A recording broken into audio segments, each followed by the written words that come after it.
All right, our goal is to get an equation for the electric field inside of a solid sphere of uniform charge density. So we want the potential, but we're going to start with the electric field first. Gauss's law will apply since we have symmetry. We know that the integral, the closed surface integral of E dot dA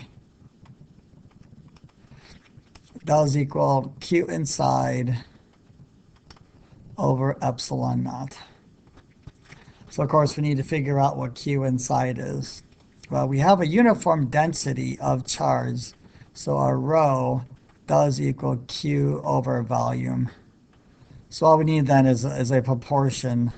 We have a sphere of radius r, and then our Gaussian surface will be drawn inside, which is a sphere of radius little r. So that I could say Q over 4/3 pi r cubed has to equal Q inside over 4/3 pi and then little r cubed. And then we just need to solve for Q inside. Of course, our 4/3 pi's are going to cross off. Okay, and then Q inside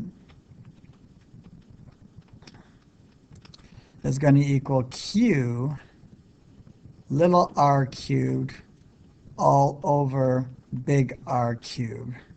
So it's a proportion of the charge enclosed in the little r cubed. Now we can plug that in for Q in and solve for electric field. Of course, the integral closed surface E dot dA, that's just give me 4 pi r squared for a sphere, the surface area.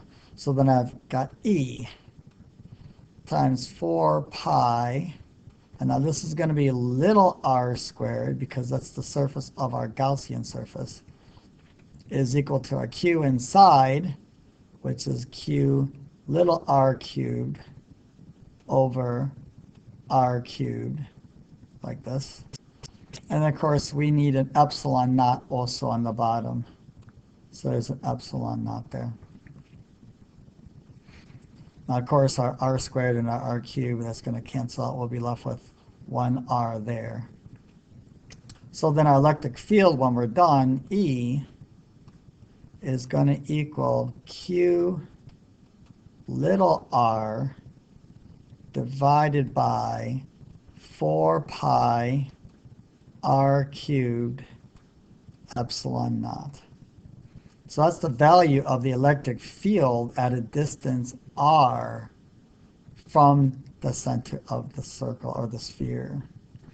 Notice this is a non-conducting sphere, therefore electric field inside is not just simply 0. So now we need to figure out voltage. We'll define how to get voltage, and in the next video we'll explain how it's actually done. We know that electric field is equal to the derivative, the negative derivative of voltage with respect to the displacement. We say ds. In this case, we'll probably make that dr. Then in order to get voltage, we need to write this as a differential expression then. Negative dV is equal to E ds.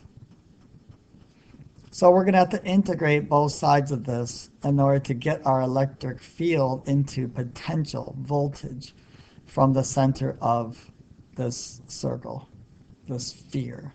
And that'll be what our next video is about.